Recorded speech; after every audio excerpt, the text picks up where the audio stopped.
So students, today we will going to discuss uh, the life cycle and biology of Trichinella spiralis, and it is commonly known as Trichina worm, and this is one of the smallest nematode parasitizing human, which shows most unusual life cycle and most widely spread parasite, clinically important parasite in the world.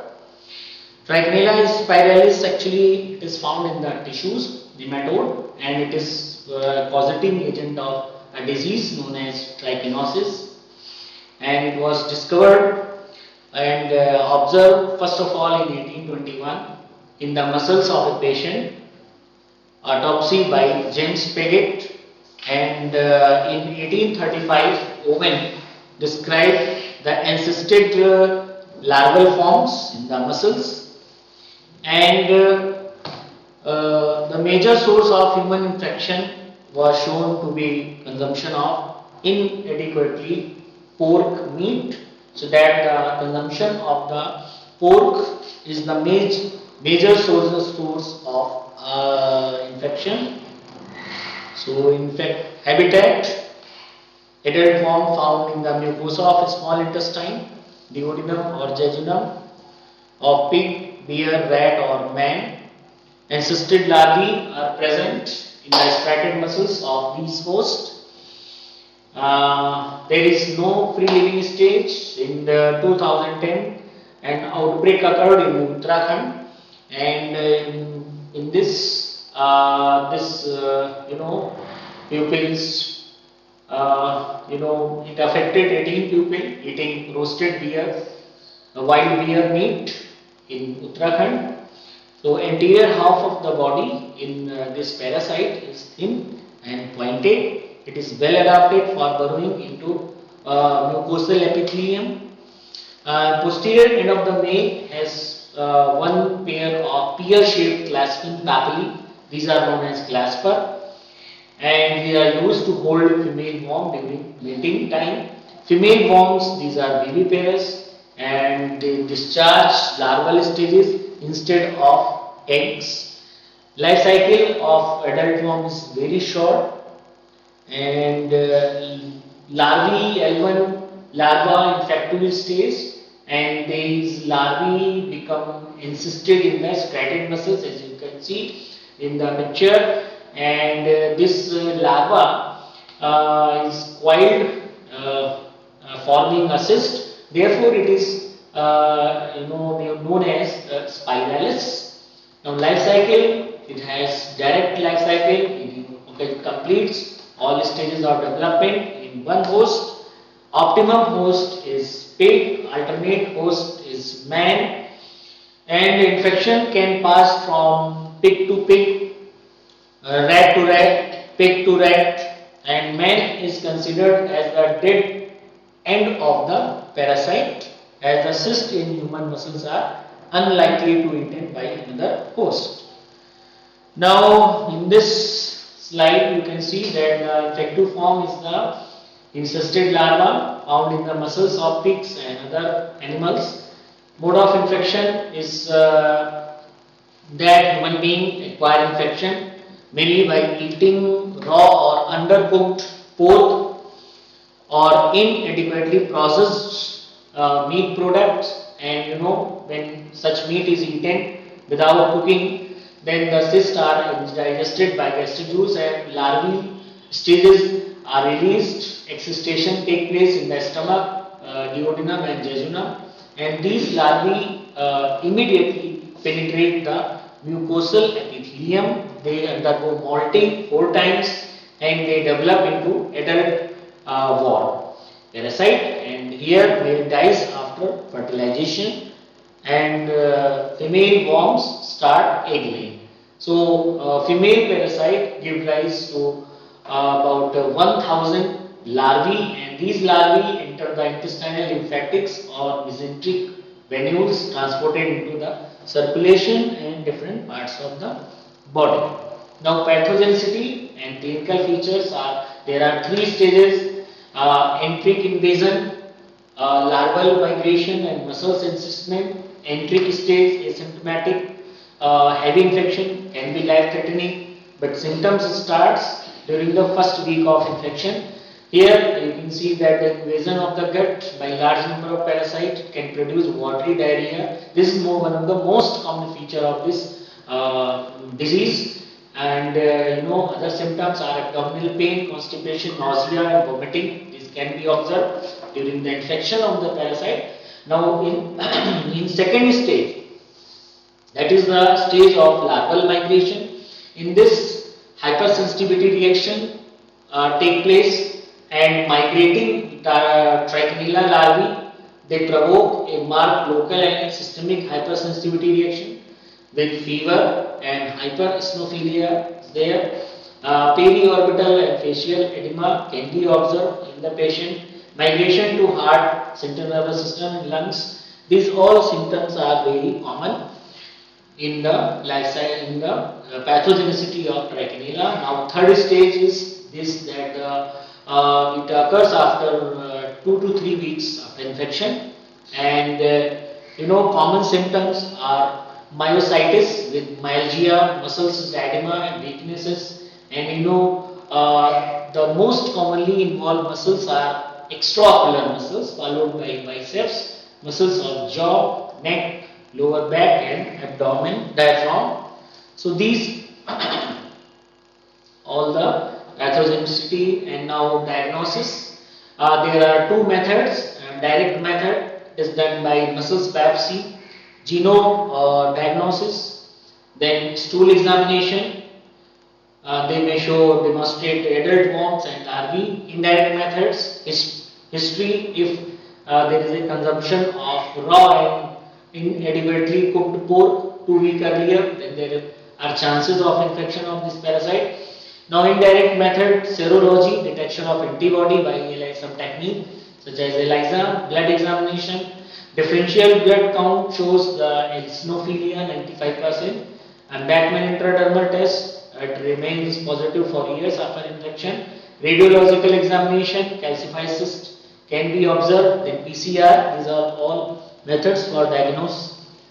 Now treatment. Treatment is that in case of mild cases, supportive treatment is there, that analgesic, antipyretics, these all medicines can be given.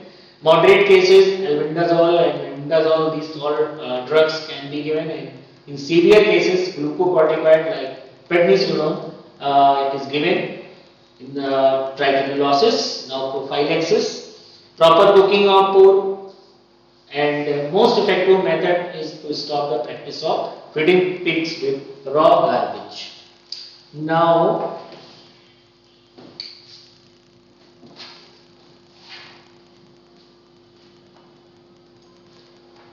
next topic is Serculina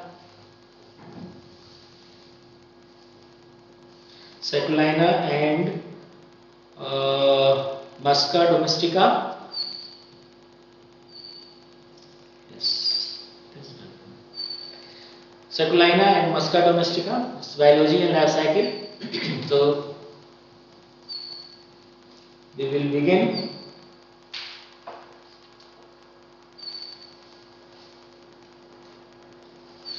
Serculina carcinae, this is common name. The common name of this parasite is crab hacker barnacles, and very characteristic parasite which causes parasitic castration.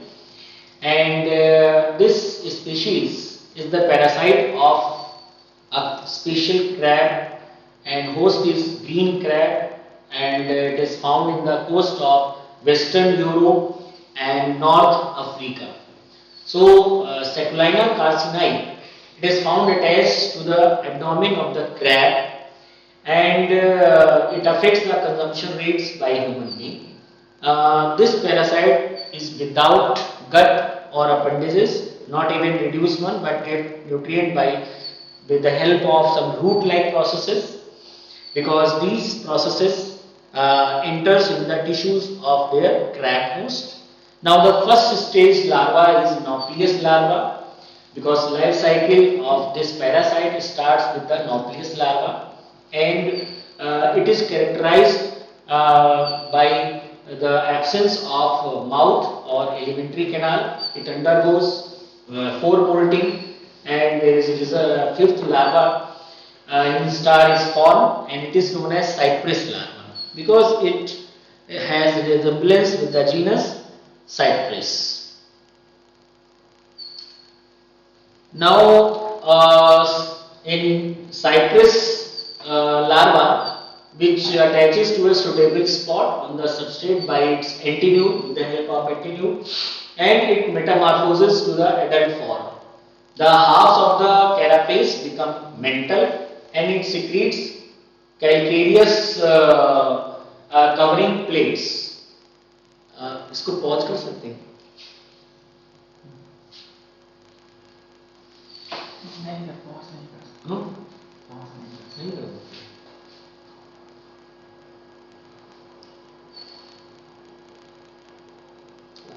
नहीं, अगर इसको अच्छा stop कर लिए, pause तो है नहीं, इसको पॉज कर देंगे। फोन आ रहा था।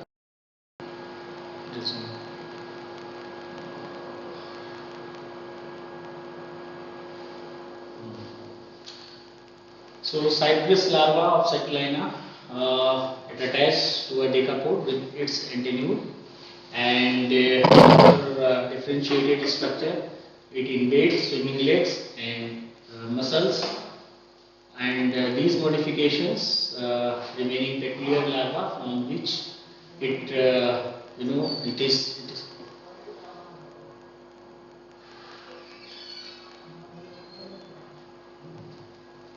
and it is known as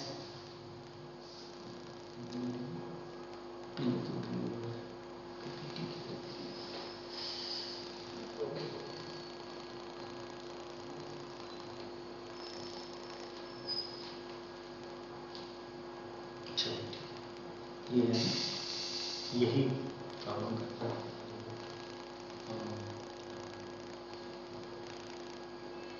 चलो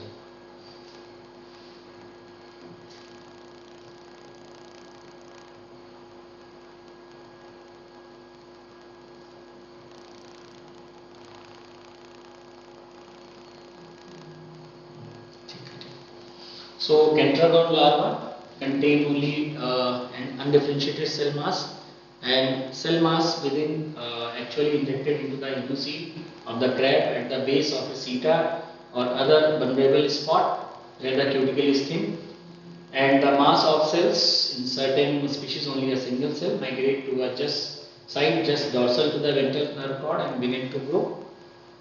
So next stage is that this mass contain developing female gonads, and it as it grows larger, it appears to press against the host hypodermis in the ventral cephalothorax and thereby prevents cuticle secretion. Finally, the weakened cuticle overlying the parasite breaks down and gonadal mass of Seculina become external. Now this stage is known as Seculina externa. And this externa attract one or more male cyprids. It extrude a mass of cells that become a spine covered larva known as trichogon, and it is found within male cell receptacle and undergo spermatogenesis, that is formation of gametes. Now a number of Seculina species can produce multiple externi on the same host crab, and some studies showed that a new genus polyascus for these asexually reproducing secularinide, and you can see that the life cycle of Seculaina. In this, the male cyprinate in the females were interpreted as testes and Rhizocephala were considered as hermaphroditic. So there is a phenomenon of cryptogonochorism, and due to this invasion in case of Rhizocephalan, there is a range of pathogenic effects on their host, including damage to tissues such as hepatic and blood connective tissues. So important point, and reproductive interesting effects on the hormonal and reproductive processes of the host take place, and this phenomena is known as parasitic castration. So this is the picture of life cycle of Seculaina.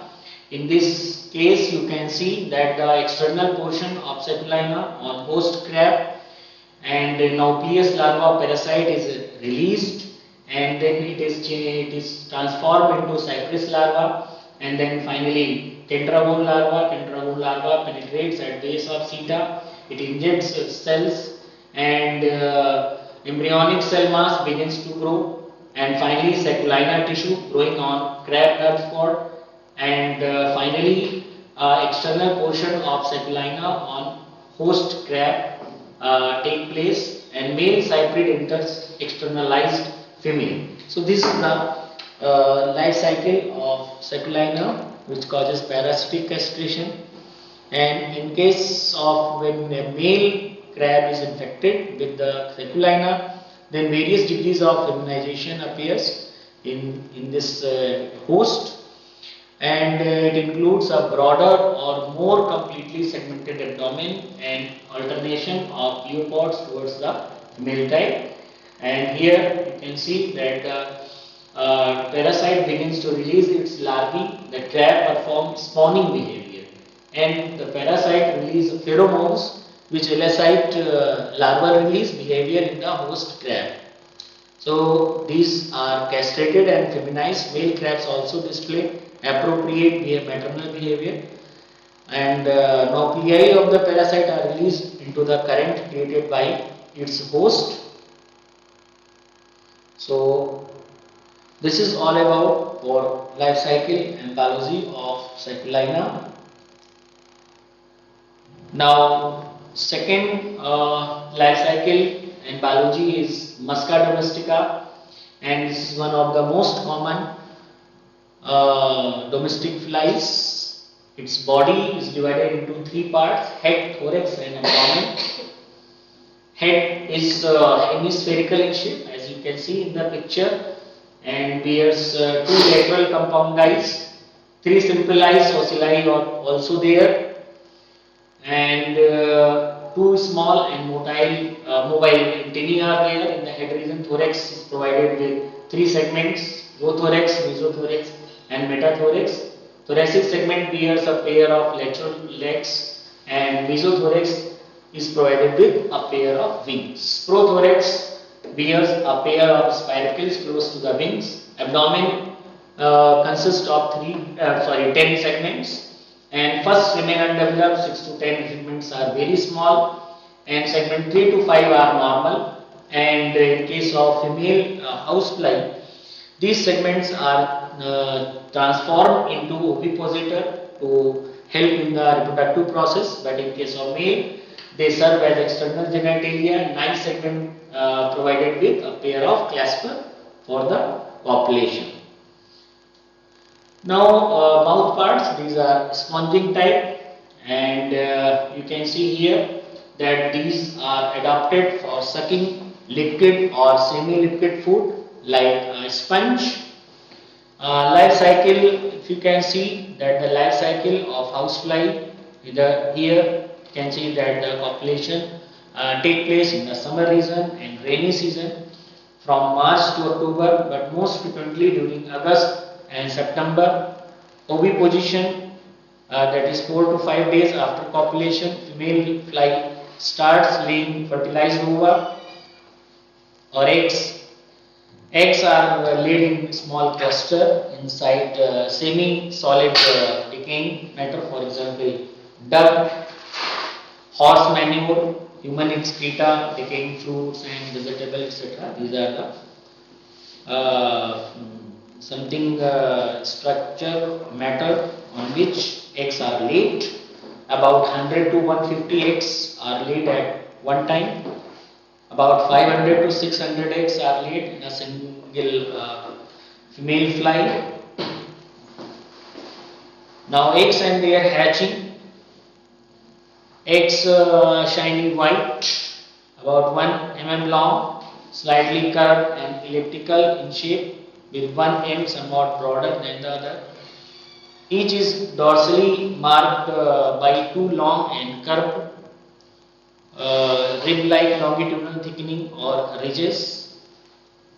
Within a short period of 8 to 24 hours, a larva develops in each egg and hatches out through a long slit in the egg case. And larval stage, freshly hatched larva, actually it is about 2 mm long, white, soft, cylindrical, legless and headless creature. It is known as grub or also known as maggot. This is the larval stage of housefly. Now the body of the maggot is narrow, tapering in front and thicker behind, covered by an exoskeleton of thin cuticle. Head is small and thin, and head is provided with some ventral mouth, and it is terminal, and paired black and hook-like chitinous mandibular sclerite is there in front of mouth, which helps larva in locomotion, and it also they are helpful in tearing the food particle. Larval phases is divided into some instar, and freshly hatched larva is known as first instar larva, which undergoes first molt within 2 or 3 days and becomes the second instar larva. After 2 or 3 days, these larval stages molting take place and second molting will occur. Then the larva becomes third instar larva. Now pupa, after larval stage there is pupal stage, and within 2 or 3 days third instar larva metamorphosis all together, and type of young form is there known as pupa, which is about 6 millimeter long without mouth or anal region. Therefore it does not feed, but it shows respiration through the some important structure known as spiracles. Metamorphosis take place in housefly, and it is known as complete type of metamorphosis because egg changes into from egg larva is there, maggot larvae, and from larva, that is larva changes into pupa, and pupa changes into adult form. So metamorphosis is complete type because all stages is there, and metamorphosis in housefly involve drastic changes because young forms of housefly, that is maggot and pupa, these are different from adult phase. Now imago, sometimes the freshly liberated imago is colorless because their wings are small and immobile. Due to exposure of air, wings soon become hard and fully spread out, and their color is changed, and it is tamed by the body, and about 15 to 20 days new fly itself start reproducing. So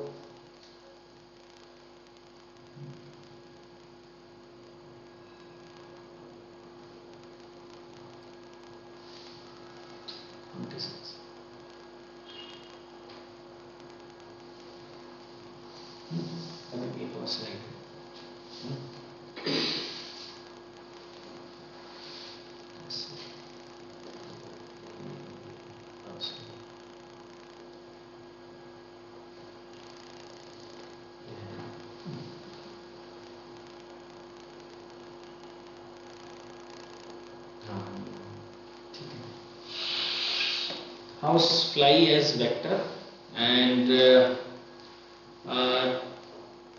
house fly carries the pathogen of a number of dangerous and infectious diseases of man, because can carry many pathogenic microorganisms like bacteria, protozoans and their spores.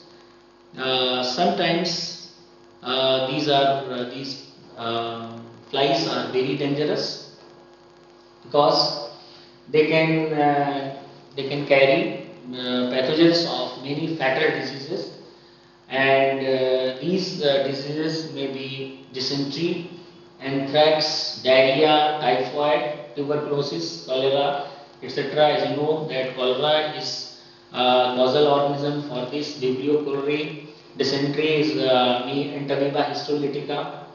So housefly also causes mycosis in human being, because they invade human tissues and lay their eggs in these tissues, and more than 100 different pathogens are reported in and on house flies. Usually transmission of pathogens occur in three ways.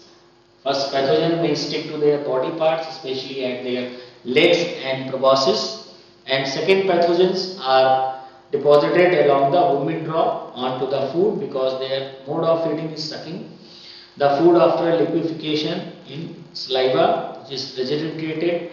And in the last way is that the pathogens are deposited in their fecal matter after passing through the gut, so that we can say that the housefly, as it act as a good vector.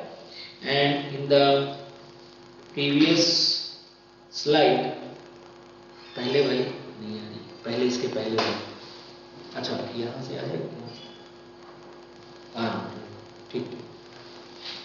So here you can see the picture of life cycle of housefly, and in this you can see that the adult, which is 6 to 8 millimeter long, and female fly give rise, produces eggs, and it would take 12 hours, and finally it changes into first instar larva, which is 3 millimeter long, and within 12 hours it changes into second instar larva, which is 6 millimeter long, and after completion of 12 hours it changes into third instar larva, which is 17 millimeter long, and after 24 hours prepupa is there, which is 12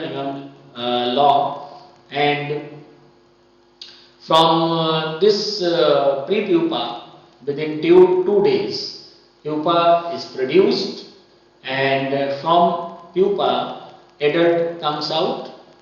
So this is the stages in the life cycle of housefly, and here you can see that there is the best example of complete metamorphosis, because in this eggs from eggs larva maggot is produced, and from larval stages pupa is produced, because larval stages are these are changed into pupa, and from pupa adult comes out, and this adult is wing form without with wings. So this is I think this is all about for today's lecture. Thank you very much.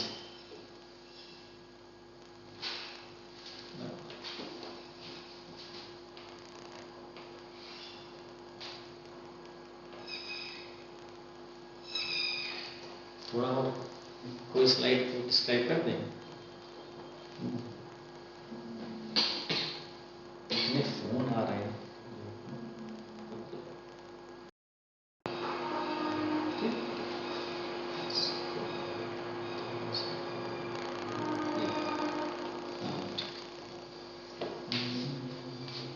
ये वाली तो नहीं slide है, ये कहाँ गई?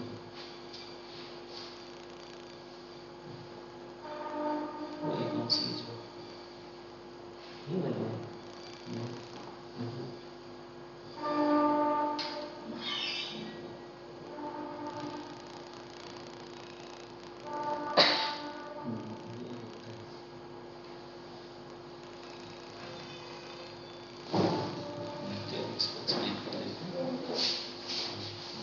So this is the life cycle and development of Ankylostomata duodenale.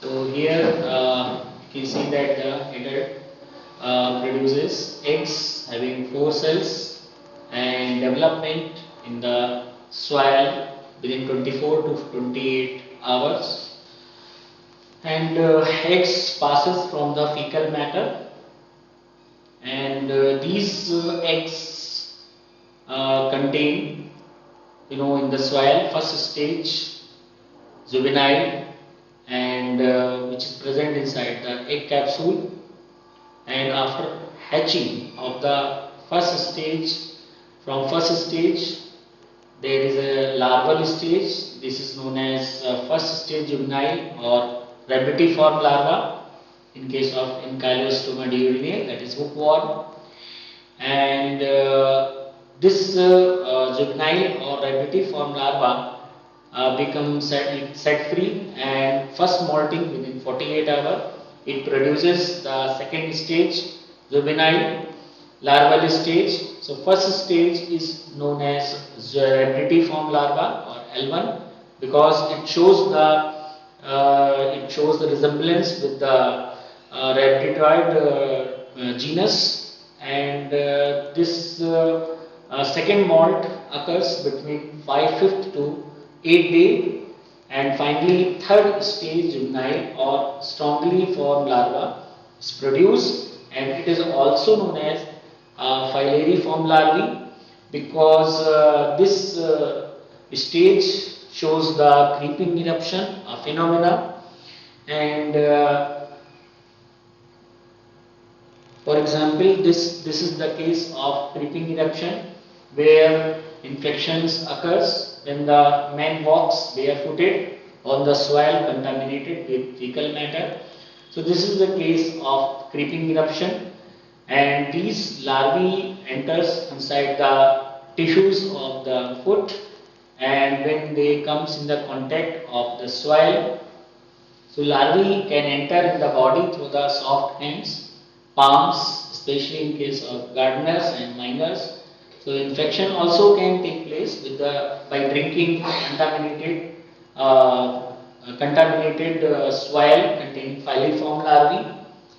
Now in this chart of life cycle, you can see that this third stage strongly formed larvae, sometimes with water or food, it infects the human being and it enters in the small intestine where the third molting takes place.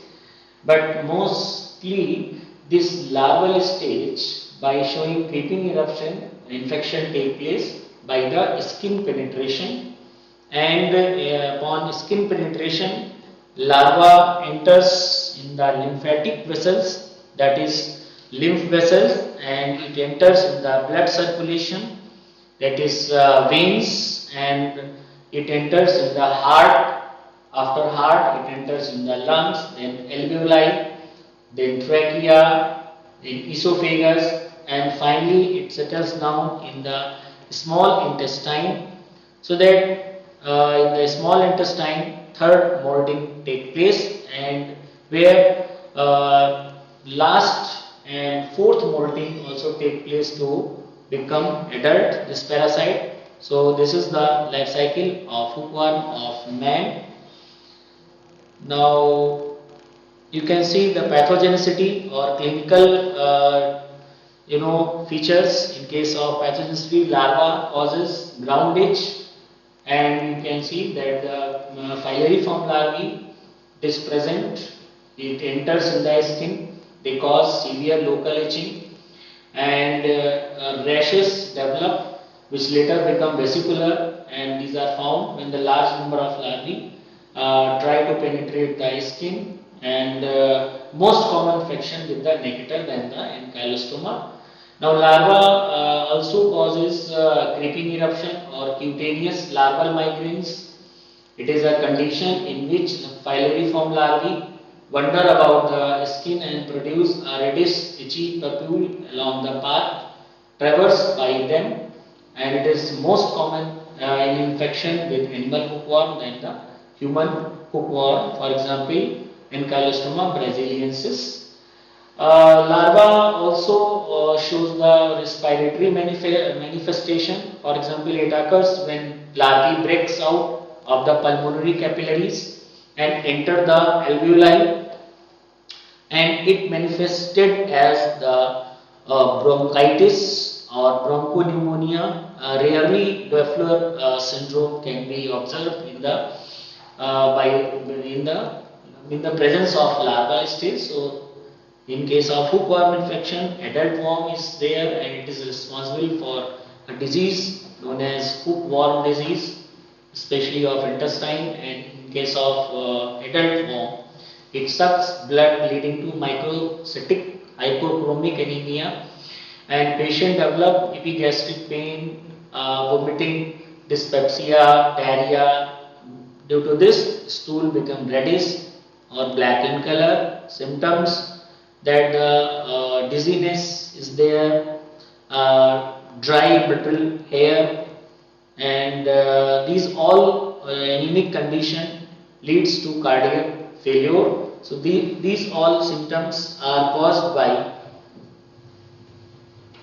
this adult worm. Now, laboratory diagnosis of hookworm is that it is divided into direct method and indirect method.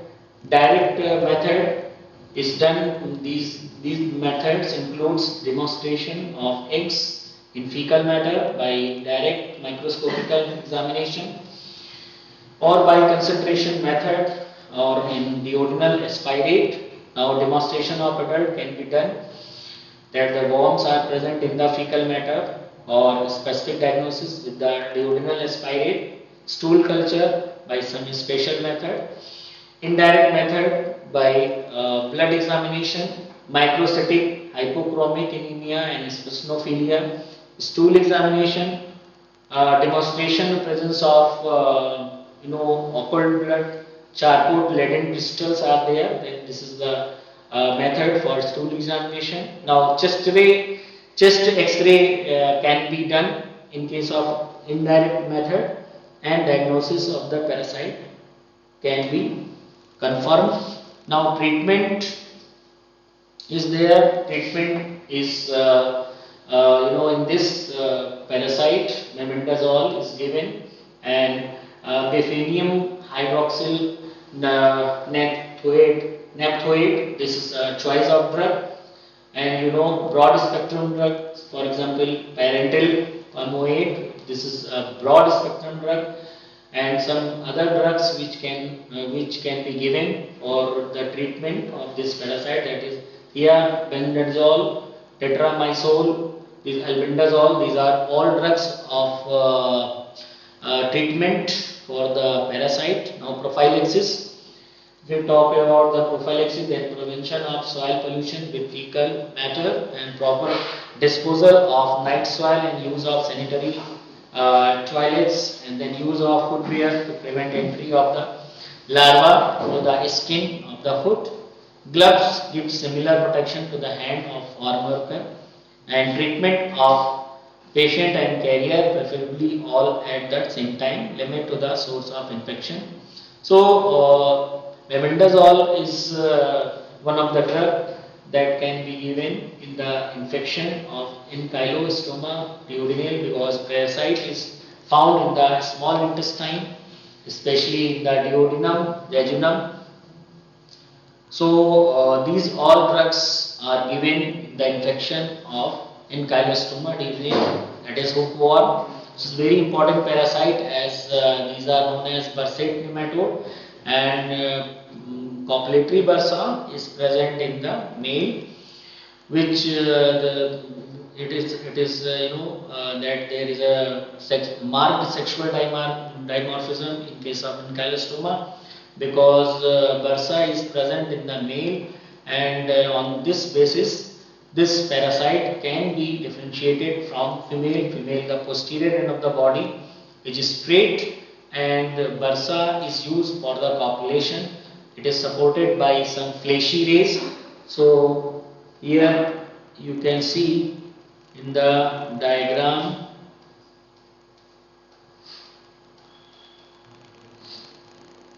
this is the difference between Ankylostomata duodenale and Nectar americanus has the size large and thick. Nectar americanus smaller and more cylinder. Bending of anterior knee you can see here. Ankylostoma it bends in the same direction of body curvature. Nectar americanus bends in the opposite direction of body curvature. Buccal capsule contains 6 teeth in case of ankylostoma, but in case of nectar, 4 chitinous cutting plates is there, and copulatory bursa bifurcation is tripartite, bifurcation is bipartite in nectar. Total number of rays 13, and total number of rays 14 in case of nectar. Dorsal ray splits at the tip, 2 spicules present freely in case of ankylostoma, but in nectar, dorsal ray splits from the base, both spicule fused at the tip. Posterior end of female worm, it bears a spine in case of ankylostoma. In case of nectar, there is no spine in female. In case of ankylostoma, vulva opens at behind the middle of the body, and in nectar, in front of the middle of the body. If you take about pathogenicity, then ankylostoma is more pathogenic, but nectar is less pathogenic. This is all about for this topic. Thank you very much.